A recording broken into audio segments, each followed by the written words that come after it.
بسم اللہ الرحمن الرحیم۔ کلمہ طیبہ یہ اسلام کا وہ پہلا دروازہ ہے جس میں سے گزرے بغیر کوئی بھی غیر مسلمان نہیں ہو سکتا، اور جس کو زبان سے کہے بغیر اور دل سے اس کی تصدیق کیے بغیر کوئی بھی غیر مسلمان نہیں ہو سکتا۔ زبان سے کہنا بھی ضروری ہے اور دل سے اس کی تصدیق کرنا بھی ضروری ہے۔ ہاں، جو بندہ زبان کے اعتبار سے معذور ہے، وہ اگر اس طرح اشارے سے توحید کا اقرار کر لیتا ہے جس سے سمجھنے والے سمجھ جاتے ہیں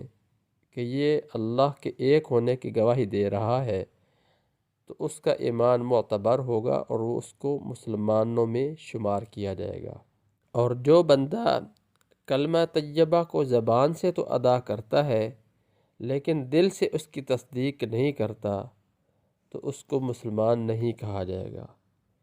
اس کی مثال آپ یوں لے لیں، جیسے اللہ کے نبی صلی اللہ علیہ وسلم کے زمانے میں منافقین تھے جو کہ زبان سے لا الہ الا اللہ کہا کرتے تھے، لیکن در حقیقت نظریاتی طور پر اور عقائد کے اعتبار سے کلمہ طیبہ کے وہ مخالف تھے، اور دلی طور پر وہ پکے کافر تھے۔ بلکہ اللہ رب العزت نے فرمایا ان المنافقین فی الدرک الاسفل من النار، کہ بے شک منافقوں کا جو انجام ہوگا قیامت والے دن، تو ان کو دوزخ کے سب سے نچلے درجے میں ڈالا جائے گا، سزا کے اعتبار سے اور ان کے اعمال بد کے اعتبار سے، اس لیے کہ انہوں نے مسلمانوں کو دھوکہ دیا، پیارے نبی کریم صلی اللہ علیہ وسلم کو دھوکہ دینے کی کوشش کی، اللہ رب العزت کو دھوکہ دینے کی کوشش کی کہ زبانی کلمہ پڑھا اور حقیقی طور پر وہ کافر ہی رہے۔ یہی مثال اس بندے کے لیے بھی ہے جو بندہ زبان سے کلمہ پڑھتا ہے لیکن دلی طور پر اس کلمے پر ایمان نہیں لاتا، تو اس کا ایمان معتبر نہیں۔ بہرحال کلمہ طیبہ کا مطلب یہ ہے کہ ہم ہر حال میں اللہ تعالیٰ کا ہر حکم مانیں اور پیارے نبی کریم صلی اللہ علیہ وسلم کی مبارک سنتوں پر عمل کریں۔ قرآن کریم میں کلمہ طیبہ کی مثال پاکیزہ درخت سے بھی دی گئی ہے، اور اس کلمے کے بے شمار فضائل ہیں، جیسا کہ ایک حدیث میں اللہ کے نبی صلی اللہ علیہ وسلم نے فرمایا ایمان کی 70 یا 60 سے زیادہ شاخیں ہیں، اور ان میں سے سب سے افضل شاخ لا الہ الا اللہ کہنا ہے، اور ادنا شاخ تکلیف دینے والی چیزوں کا راستے سے ہٹا دینا ہے،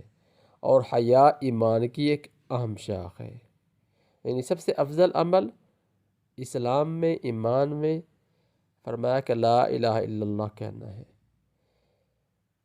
اور نبی کریم صلی اللہ علیہ وسلم نے ایک دوسری حدیث میں فرمایا جو اپنے بچے کی تربیت کرے یہاں تک کہ وہ لا الہ الا اللہ کہنے لگے، تو اللہ تعالیٰ اس کا حساب کتاب نہیں کریں گے، اتنی زیادہ فضیلت۔ اسی طرح ایک اور حدیث شریف میں، مشہور حدیث میں آپ علیہ السلام نے فرمایا کہ جو سب سے آخری جہنمی جہنم سے نکالا جائے گا، تو اس کے دل میں رائی برابر کے ایمان ہوگا، یعنی ایک دفعہ اس نے کلمہ پڑھا ہوگا اور تھوڑا سا ایمان اس کے دل میں ہوگا رائی برابر، کہ اس کو پھر بھی اس کلمے کی برکت کی وجہ سے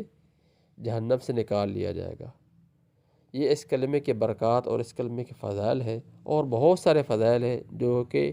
اس مختصر سے ویڈیو میں بیان نہیں کیا جا سکتے۔ اللہ رب العالمین ہمیں اس کی قدر کرنے کی اور اس کے مطابق اپنی زندگی ڈھالنے کی، عمل میں لانے کی توفیق عطا فرمائے۔